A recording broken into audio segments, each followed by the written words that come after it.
God blessed our family so much that I was able to send £2,000 to Sheon on a monthly basis while she was in UK for her upkeep. And for the records, Sheon will barely spend half of that money in 3 months, and she will use it to buy things back for us when she's coming back. I remember that when I joined church at first, I didn't know who was pastor's wife. I had of funny permutations when I first joined. I matchmade people quite interestingly that year, and I didn't quite matchmake as pastor's wife because you wouldn't know. At the time, she had just become the head of investor services, and that was her baptism by fire. Dealing with my families, I give them credit, they show up, but they are strong-handed. So, because we were raised to be very boisterous. We were raised to say it as it is without mincing words.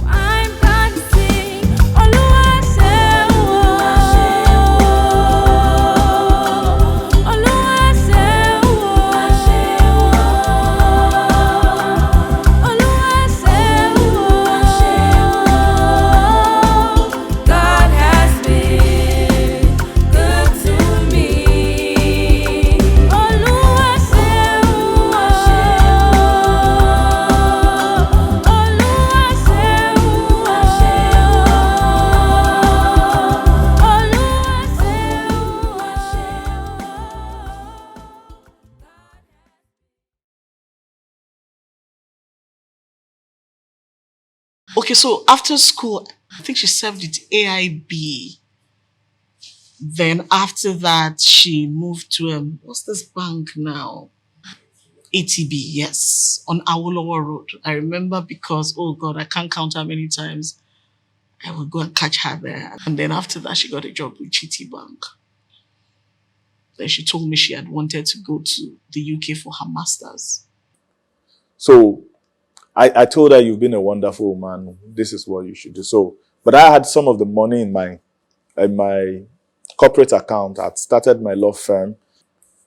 God was good, saving every kobo. She was saving money too.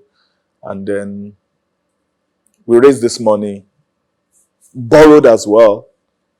And then she went. And I assured her that she will be fine. And she didn't work. She didn't work in UK. But miraculously, because both of us understood what it meant to be joint heirs of the grace of life, according to 1 Peter chapter 3, verse 7, God blessed our family so much that I was able to send £2,000 to Sheon on a monthly basis while she was in UK for her upkeep. And for the records, Sheon will barely spend half of that money in 3 months, and she will use it to buy things back for us when she's coming back. I told you we have 2 young daughters, and so she was coming home every 3 months and to minister to the man of God and then to look at the children as well. Before she traveled maybe about August, September, thereabout. Before she traveled, she had asked me to move in with her and her husband because I'd just recently relocated back to Nigeria, and commuting from my dad's place then was not very easy for me. So she was like, why are you going all the way from Bega to Ikoyi? Why don't you just come and stay with us?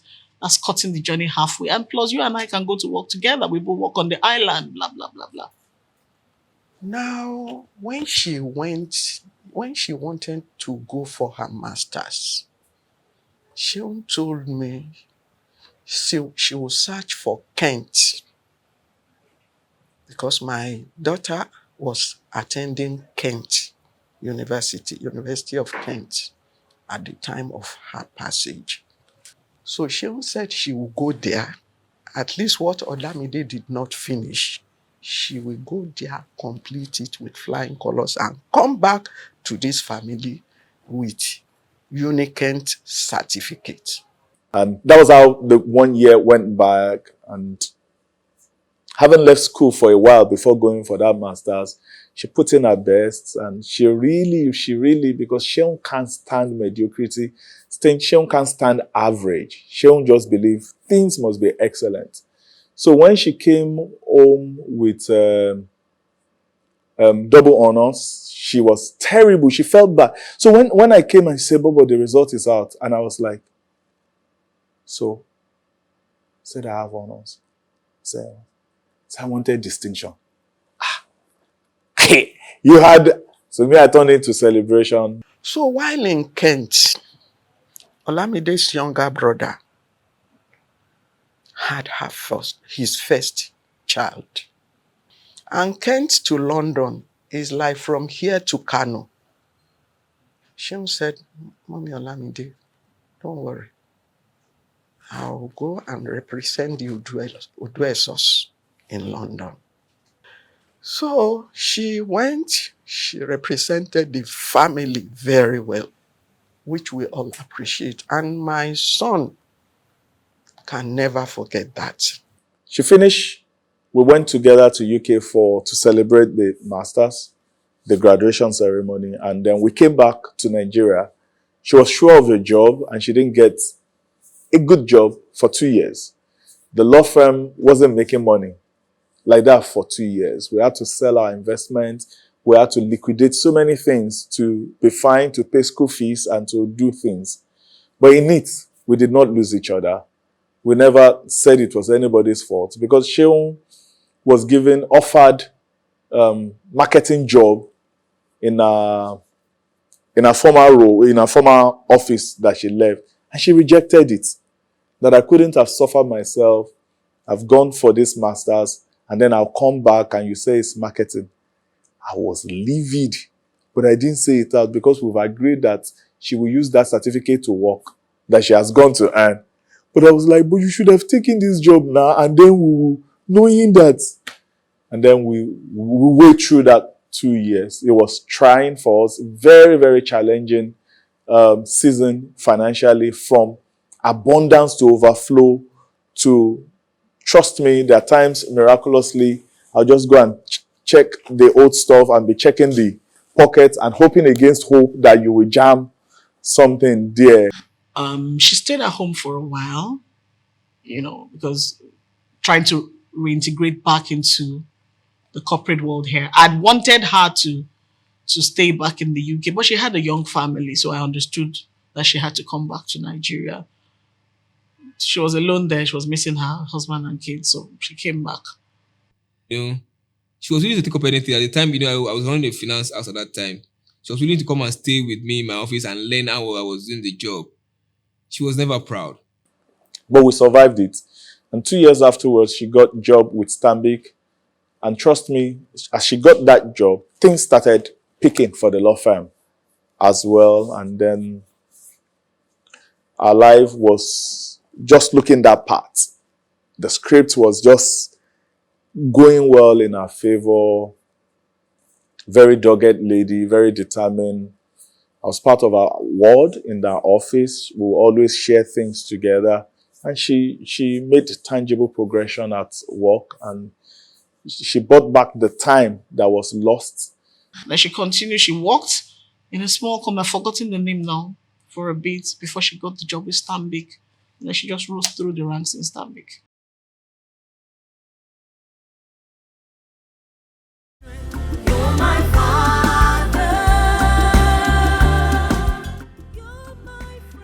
From settlement officer, she became the team leader for settlement team before she went to corporate actions team to become the head of corporate actions team, and eventually the head of investor services before she passed away.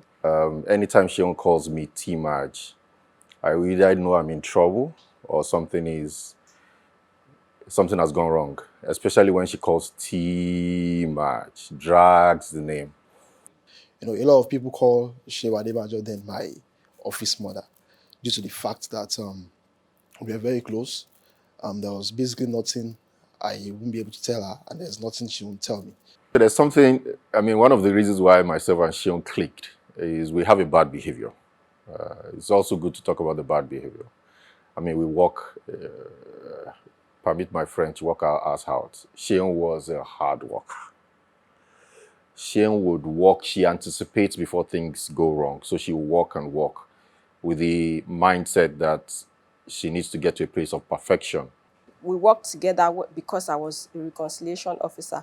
So I would usually pick her mistakes and go and meet her and say, Sheon, see, we used to call it cooked beans. You have cooked beans.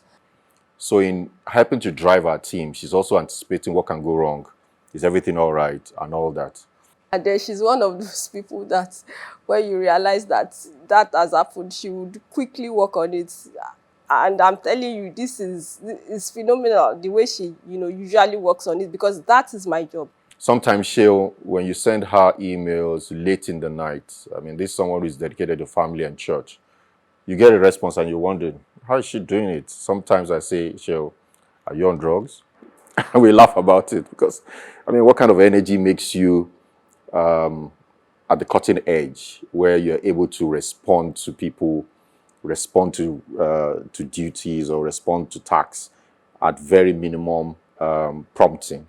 She became the head of settlement team. It was during that time that I was converted as a full staff. And I recall a lot of roles that she played during that period that made my conversion successful. She's won Beyond Excellence. Beyond Excellence is the highest award that a country or a unit would give. She's won several of Beyond Excellence awards for automation, for leadership. She's also won a Standard Bank Group Award within operations, which is the Syncope Award. It's also a massive, award where out of your colleagues within Africa, they look at the best in terms of initiatives, in terms of innovation, leadership, and all. And Sheil has won that award as well. I think in Nigeria, she is the only one, if I'm not wrong, that have won that award, or maybe one other person after her. She gave me a lot of free hand to explore the team. She wasn't an authoritative leader. I can tell you this for free. It was when I was working with Sheil that my books, the accounts were the cleanest. And when she moved on to corporate actions as well, our books were always clean. At a particular point in time where we had volume in the team had a lot of work. And I saw Sheil Adebanjo sitting down on the floor and then doing physical matching, picking papers, client instruction, picking contact note from the brokers, and then matching. She sat literally on the floor, and I was like, this is just leadership. I remember the infamous bifurcation. During the bifurcation, there was a lot of stress on the team. When she became the head of the team, that was the point, the bifurcation, differentiating between the T-bill and the Homo bill. So before then, they were classified as one. So when immediately she became the head of investor services, we meant CBN divided it. So we had a big project of dividing those securities in our record. At the time, she had just become the head of investor services, and that was her baptism by fire. One day we were going off. She told me that she's considering resigning because of that bifurcation, that it was too stressful, that she does not know what she's going to do. She owned up that project. She took it as her own personal project. There were some things that she told me to do, and I was able to do it. But unknown to me at the time, she had gone to do some other things on her own. And by the time she showed me what she had done, because I understood the kind of work that went to her, my level of respect for her rose. Because for anyone to do that, I don't know how many hours of sleep they would have gotten in 48 hours to finish that. She had finished it. The way she handled that, at that point, I concluded within my mind that there was nothing she cannot do.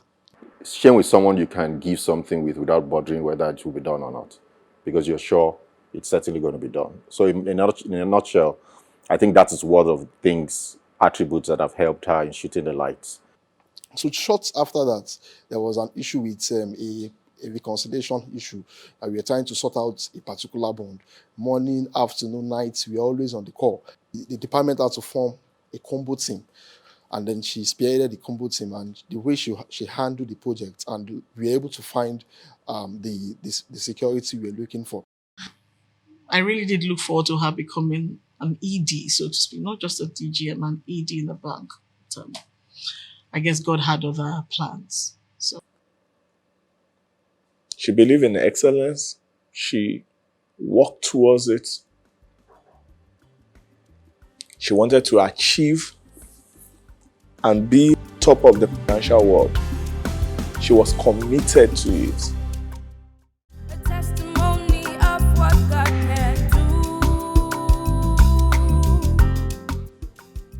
SB, as we call her, sweet baby, sugar baby, Sheun baby. It was like a sister to me. I met her and I love her. A wife, she's a sister, and then she's also a yayad. I love calling her a yayad. First thing that strikes you with Sheung is her smile and her dimple. And then as you get to know her more, you realize that she's self-effacing. She does not and will not deliberately go into scuffles, into quarrels with people. Sheun has this aura. You can't just do but like her. Here is a beautiful lady coming in with all smile. So definitely you get attracted. That we had just suffered a big loss in my family, and my uncle brought her to introduce her to our siblings. And it was one night, my siblings and I were gathered around the table trying to do our homework. And the first thing that struck me about her was how beautiful she was. Like, she was so beautiful. And she asked what we were doing, and we said we're doing our assignments. And she dropped on her knees because we were on the center table on the floor trying to work on our assignments. And she helped us, especially my younger brother who was having difficulty with his mathematics at that point in time. She's my friend, my aunt, and in some ways, my mentor, a silent mentor. When came home with Sheun and said that this is going to be our wife, everybody was happy. At least we've gotten original Yahoo Ijebu. So that's what we used to call her, original Yahoo Ijebu, because from Ijebu. She's, even though the youngest wife, as at that time, she was quite supportive of whatever we decide to do as wives in the home. So, I mean, she was like always where we were. Whenever we had like those family gatherings, she was always like in our space, and we never felt like somebody was. She never felt like out of place or like somebody was not being in the right place. There's plenty of things in my life I'm sure about, but this one I am very, very sure. Like, she wake me up, I'm very certain about it. I had a good relationship with her. Like, for me, it was good. It was personal. Sometimes when we go into work, she reclines the seat. She sleeps most of the distance, but there's always somewhere before we get to the office. She just wakes up. I don't know how she does it, but there's a particular spot. She would always, no matter how, she would always wake up, touch up, ready to step into the office. Times that when I call her, you say, Esha ma binu see me, always ready to apologize. She might be reserved, which some people might read as arrogant. She's a bit withdrawn, she's not the extrovert. Even when we go home for maybe Easter or mostly Christmas, you see my wife, won't you go and call Sheun out? Sheun is inside with Uncle Ebio. She's very introverted, yes. So at first you might feel like, oh, she doesn't want me here or she doesn't like me. But once you get past that, you just need to even say hi or good afternoon, ma. And from then, she's very easy to love. She was a quiet person. And for any woman to peacefully live in our family, if you know what my siblings are like, you have to be a quiet person. I believe she's the closest thing to perfect. Like, my uncles are not the easiest people to be with, and trust me, they will try you. And they did try and tested. I mean, Dealing with my family is, I give them credit, they show up, but they are strong-handed. So, Yeah, because we were raised to be very boisterous. We were raised to say it as it is without mincing words. We come from a royal family, both from my father's side and my mother's side. And the first thing you teach royalties is that never allow any issue go unresolved. Don't sleep it over. She was someone who was always willing to give. She opened herself up for anyone who was always welcome, who felt they were welcome to come and take from her. And she wasn't giving in a stupid manner. Even just home, we don't really have wife something. So we all behave the same like sisters. We don't have, this is my senior, this is mine. We don't have it. One time we were having a birthday celebration, I think at the family house here, and she was happy and was just dancing. And was really the first time I had seen her very hyper. I never knew she was a dancer, but that day. She was an interesting person to be with. I can't remember any instance, for instance, where we had any brush as wives in the family. I can't remember. It took a while, I think about 3 years or more, before she had a baby. Her initial fears were that probably she would be put under pressure by her husband's family. But not once did anybody do that. And as soon as she realized that, she just decided to flow along with everybody. She respects people a lot, and with her, respect begets respect. Python Mrs. as I usually used to call her, even before she was ordained as a pastor. Then she's also Yayad. I love calling her Yayad. It's like a nomenclature for Pastor Mrs. When you say Yayad, in the Yoruba context, Yayad is someone that takes care of the vicarage. In terms of showing, this is her vicarage, this place. And she took good care of it.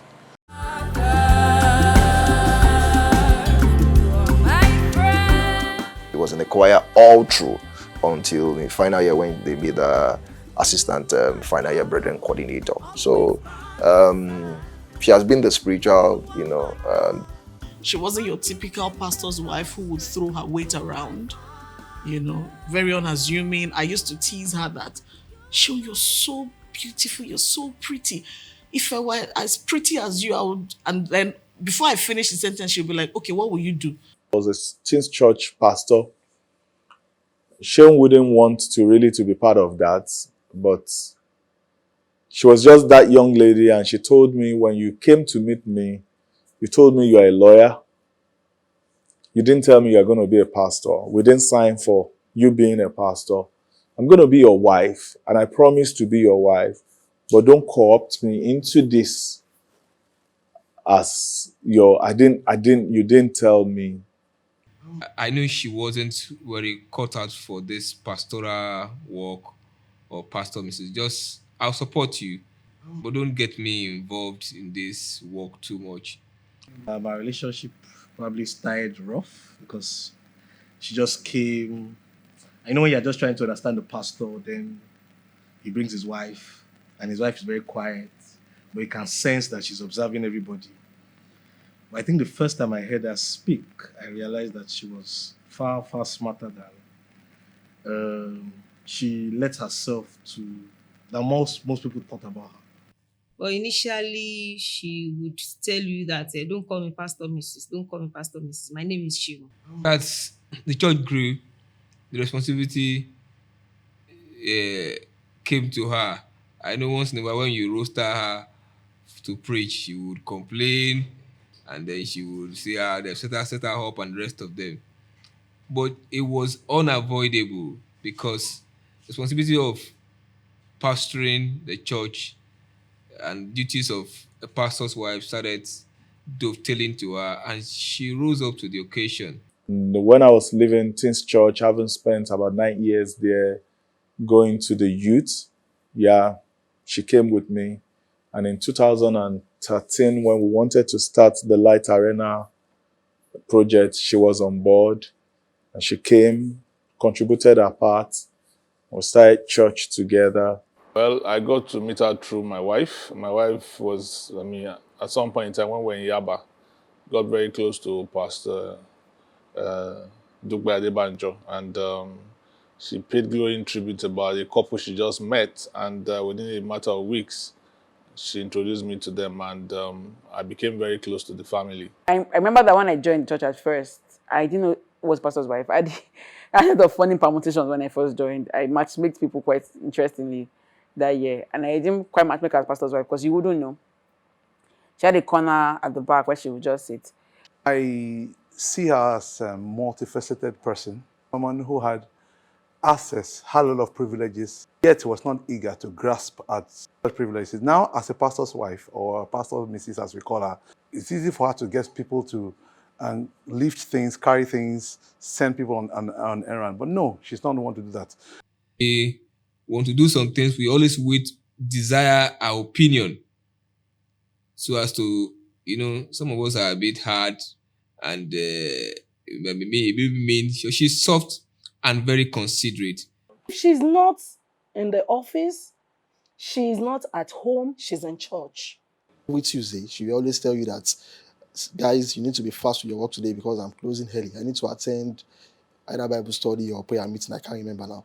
So you will always see her trying to finish her work early so that she can join the church service. So that actually motivated me that if a boss like this, it's this level, can still take the work of God that serious, then what am I actually doing at this point?